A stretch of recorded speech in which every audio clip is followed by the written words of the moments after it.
What's up, real world climbers? So glad you joined me for this video. We are in the car, we're road tripping, tiny little one-day road trip to check out another home wall, or two. I'm particularly excited about sharing this person with you as well. I believe them to be a pretty big name in the climbing industry, and it's so cool that they are willing to share their home with me and show me their home wall. And there's a chance we'll get to see a second wall that this person utilizes, and that's pretty cool. I'm not sure if you like the intrigue of not knowing who it is and things like that or not, if they like me keeping it a surprise, but for a little while longer as we make our road trip, and maybe I'll start to drop some hints and you can figure out who this is going to be. And the first of those hints is I did leave my home in the Denver area quite early this morning, and it is a several hours drive to get there. The next hint was just there. I am in Wyoming. So who do you know in the climbing community that is in Wyoming? So being that we just entered the town of Lander, that should narrow it down even further. There's a handful of well-known people in Lander in the climbing community. So hopefully you're getting closer on your guess on whose wall we're gonna be looking at. All right, we made it. Let's go check it out. How's it going, Josh? My name is Steve Bechtel, and welcome to my home gym. Thanks so much for inviting me over to your home gym. I'm really excited to check it out. You got some awesome setup here. I built the gym a few years ago, and Elle and I have this big garage. And even though we run a small commercial gym that has a great training facility, there were certain things that I wanted for myself in my training that I wanted to build at home. And so we took some of the flooring out from the gym when we replaced it and brought it home. And then when we reject holds from the commercial gym, they all end up in these big boxes in our garage. And so I have a ton of holds to select from, and I built this out to kind of fill the gaps in my training. When did you decide to build this particular wall? I built it during COVID, and one of the things that happened is they shut down our gym for a couple of months when we were in the heat of that pandemic. And I ended up going into this mode of like, I could still go climb and boulder at the gym. And I was like, what can I do now? Work is a little bit slow. What can I do with my time? And so I decided to build this thing out in our garage and try to make it as nice a space as I possibly could. One of the things that we've all done is climbed in a lot of spaces where you're like, oh, it's cold, it's dusty, it's, there's, rakes stacked in the corner. And so we made sure to insulate this. We put a good heater in here. We put a TV in here. We've got good drywall. And so the whole thing is like, I want it to be a room that I want to be in, not just try to get out of it because I'm uncomfortable. What do you think is the benefit of having a home wall? Yeah, that's a great question, because a lot of people wonder, they're like, you've got this commercial gym, why do you have a home wall? One of the main things for me is being able to build aerobic capacity. And in our gym in town in Lander, it's mostly bouldering. We've got a bouldering area, and we've got a campus board, and we've got a grasshopper board. All of those are great, but one of the things that I found is really effective for me is being able to build a lot of circuits. And so in this room, I was like, what's the angle that most of my projects are at? And what are the things that I'm most challenged by? And one of them is being able to continue to stay aerobic, being able to endure by breathing well when I'm climbing, rather than just getting good at being pumped. And one of my main tenets in my own training is to develop the ability to avoid being pumped rather than the ability to be good at being pumped. And that's kind of what I've done with this wall. And then I've built in some campusing and hangboarding as well, so I can maintain my strength and power. There's always the little constraints of like, I need it to hit the joist of the ceiling and whatever else, but I wanted to build it right around 30 degrees, and this is about 32 degrees. But we've done 3 different resets. We build it as a spring wall, and then we start to do circuits. And I found that the difficulty in climbing, especially when building circuits, is more about building awkward movement than just trying to go to a bunch of crummy holes. and I can get more total quality in if I have generally better holds, but challenge myself in movement. And when I talk about challenging in movement, I'm by no means a setter, but you understand when you're in a commercial gym and you're doing really cool problems that there is something to that. And for me, we have a lot of pretty good holds, jugs, deep edges, good pockets, and I try to make real awkward movement that doesn't necessarily suit my style. If it feels flowy, I try to actually set it so it's not flowy. Yeah. And over time, I can build some really good flow into it. But my main goal, like I said, is not to develop my bouldering ability, not to develop my ability to do power endurance, but to be able to do long circuits. So I'm doing 20 to 25 moves or timed circuits, trying to stay on the wall for a long time. And then one of my favorite ways to test whether my just general muscular endurance is good is to just do a non-stop climbing set to failure on this wall.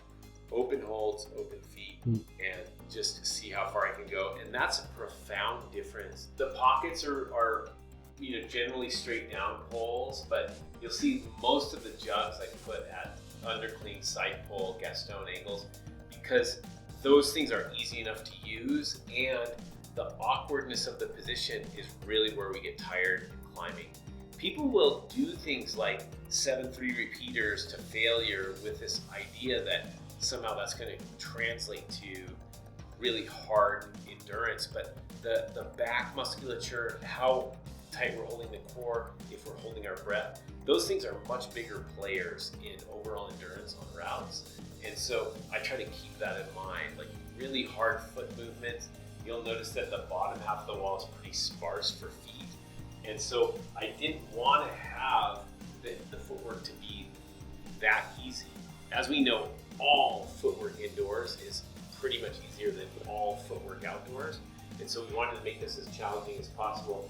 I have a lot of these holds that are real glassy, real worn and shiny, and I like them that way. And if people are getting rid of foot holds because they're too crummy and glassy, I'll take them and put them on here because I want to develop that skill. Well, our viewers are getting a home wall tour, but they're also getting like a crash course in training, which is really, really cool. Steve, can you share a little bit about what ClimbStrong is and what you stand for? And Josh, you and I have known each other for a while, but ClimbStrong really came from my own desire to get better at rock climbing.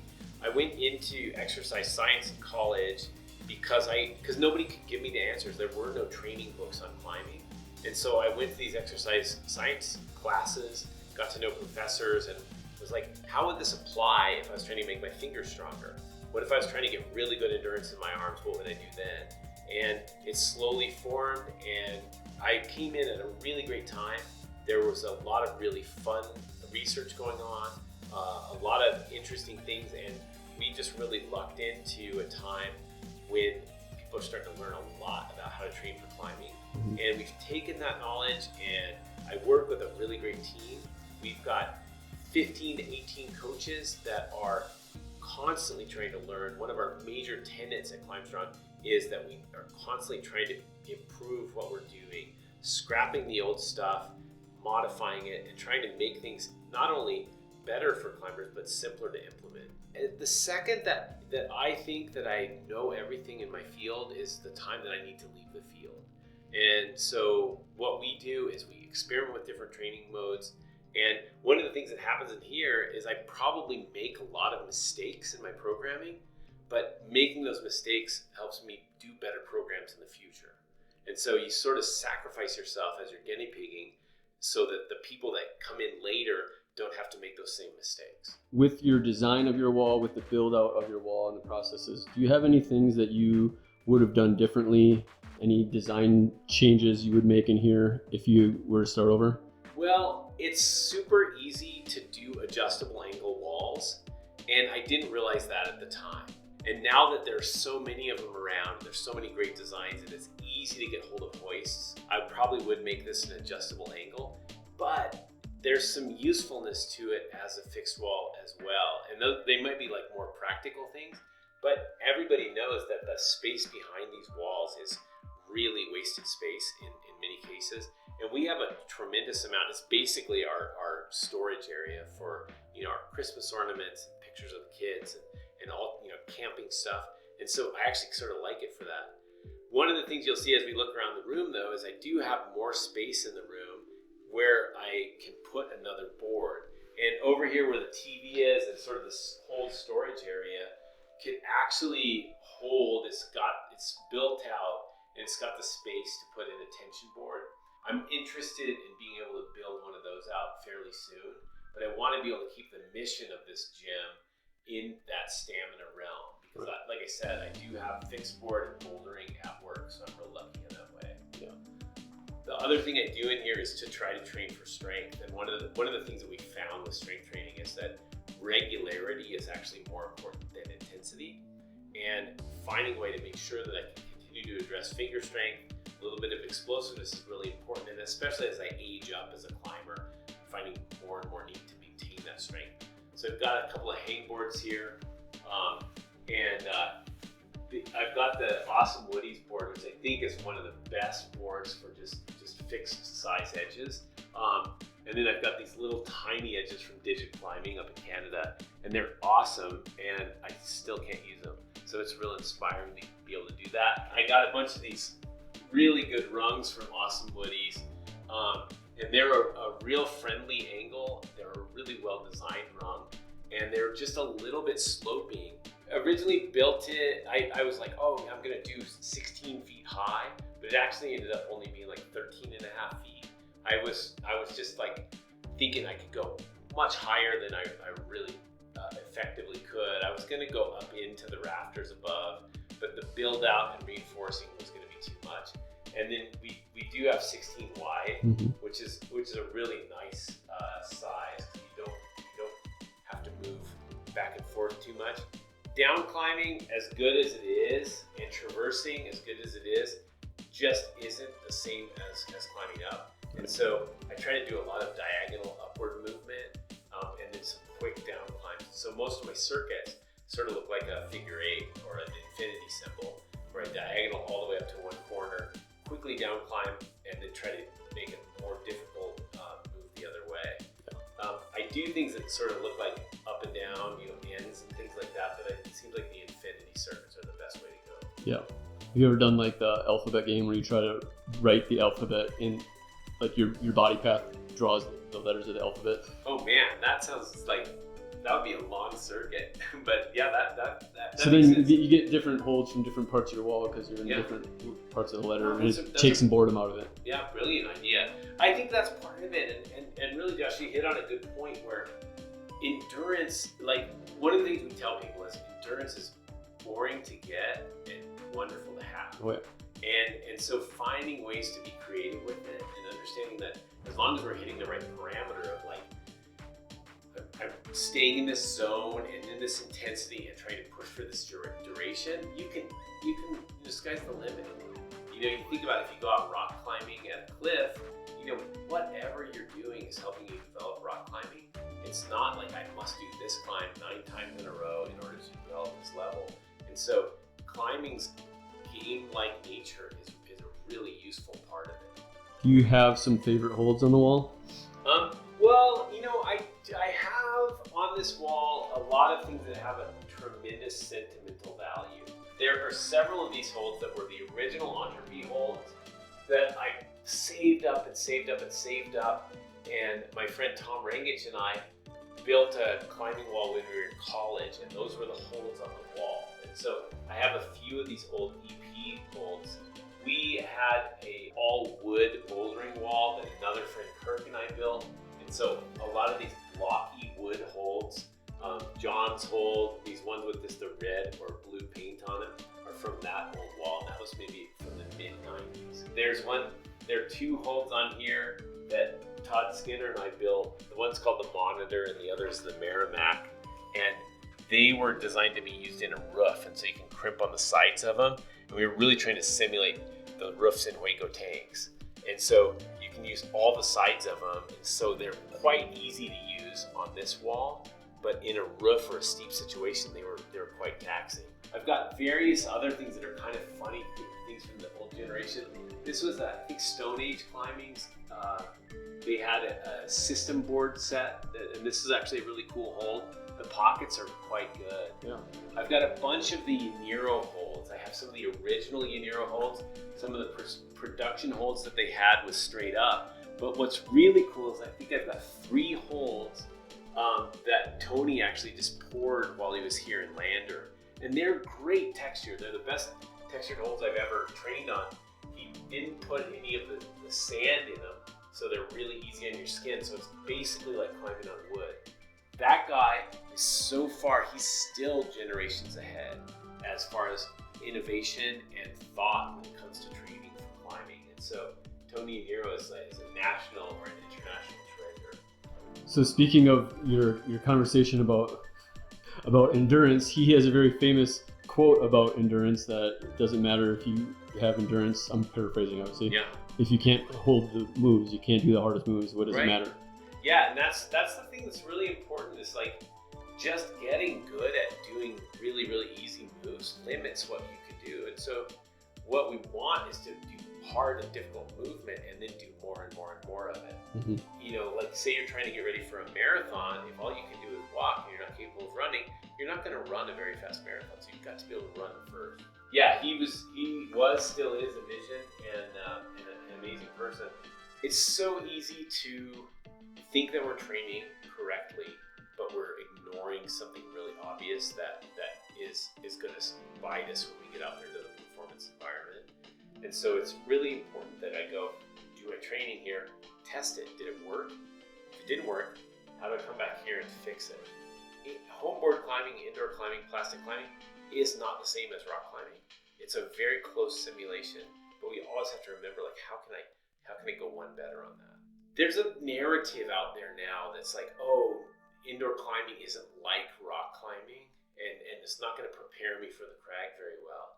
But it's really important to understand that the people that get really good at that kind of climbing also get really good at regular rock climbing. Yeah.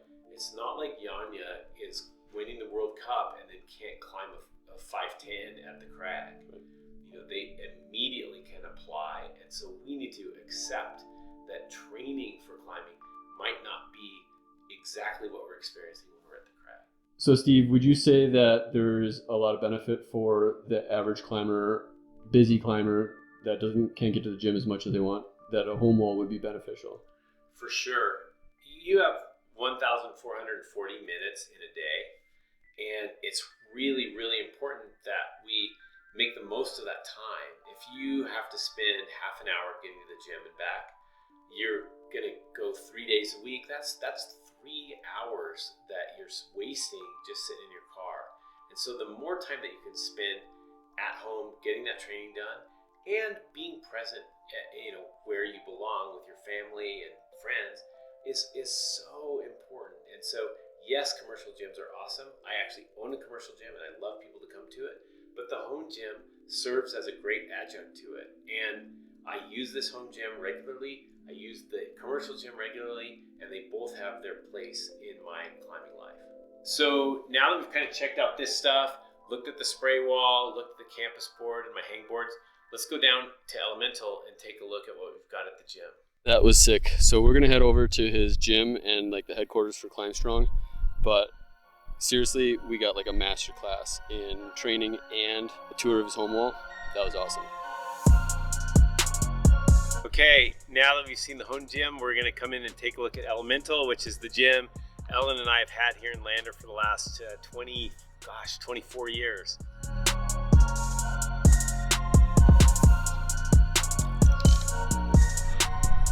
Josh, welcome to Elemental. This is our climbing room. We originally, when we built the gym, we didn't even think we'd put climbing in here, but at the time that we built it, we had a small co-op gym that closed right as we were building this building, and we're like, oh yeah, we can go ahead and move that little facility over here. And so we built this climbing room, and really what I wanted to do is multiple angles, frequently reset, try to make it as good a training center as we possibly can One of the things about living in Lander is the weather is so good and the rock is so accessible that you can't really have just an indoor gym culture. It's a town of less than 10,000 people, and we've got 320 good climbing days a year.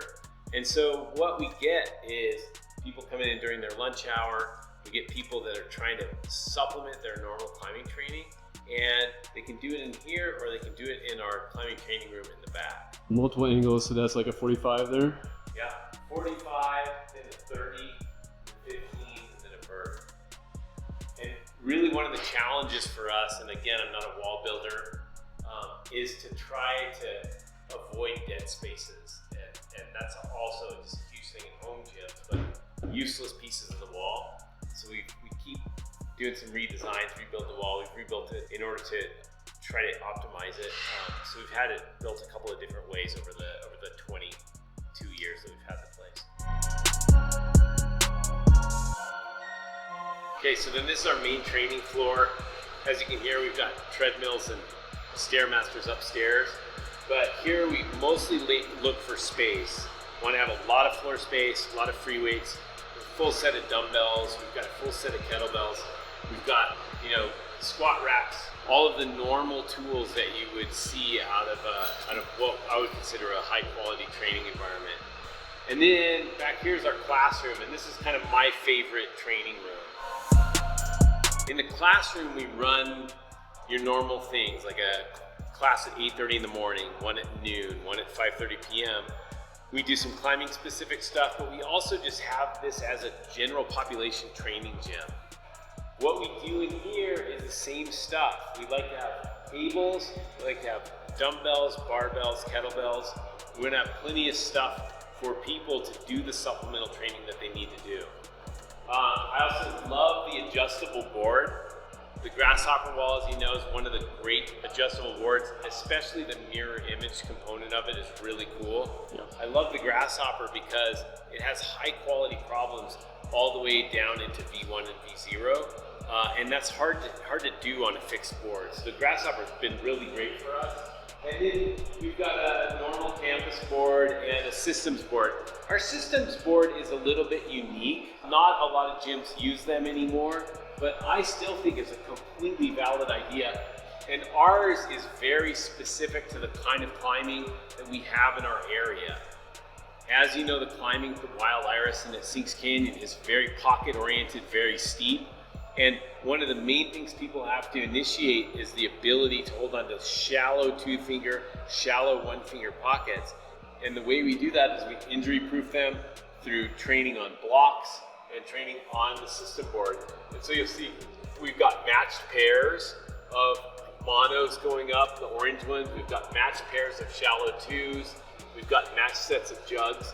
And so we can do full system sets to really injury proof our athletes and get them stronger in those positions. And campus board, still a great tool. One of the simplest things that's ever been built for climbing training, and it still stays tried and true. We love the board, and then I've got another, I guess we probably got a half a dozen hang boards in the place, and just try to make it the best supplemental training that we could possibly have for rock climbers that are climbing outside almost all the time. So that was really, really amazing.